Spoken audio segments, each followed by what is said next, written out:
Helena, por favor, Unidunité. Não, tem que tirar a chupeta. De novo. Deixa aí. Eu começo. Espera você chegar pra você fazer o Unidunité. Eu começo. Então começa. Faz a primeira pergunta.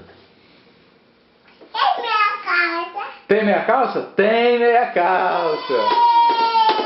Fefe, sua pergunta, Fefe. É menina? Não. É menina? É menina. Helena, sua pergunta.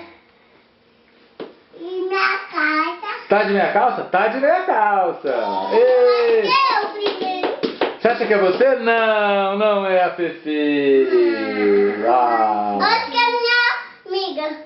Eu acho que é sua amiga, mas agora é a vez da Helena fazer a pergunta. Eu acho minha amiga.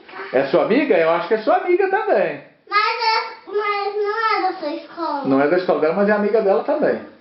Fefe, quem? Você é sua vez de perguntar. Tem tiara. Tem tiara! Tem tiara! Quem será que é? Helena, sua vez de perguntar. Tem tiara. Tem tiara!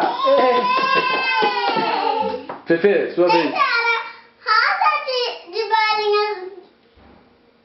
bolinhas brancas e uma florzinha no meio. Não. Ah. Helena, sua vez de perguntar. Tem tiara?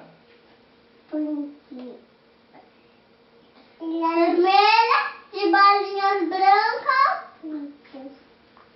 e tem vermelhinho no meio. Não. Fefe, sua vez de perguntar. Eu ponho pra você. Não é a Julia Skilnick. Helena, sua vez. Volta lá pra sua vez. Helena, tá de meia calça? Tá de meia calça. Fefe? É a Julielle, já acertou! É. Mostra pra Helena a carta. Ó, é minha amiga. É nossa amiga, tá? É a nossa amiga, pronto.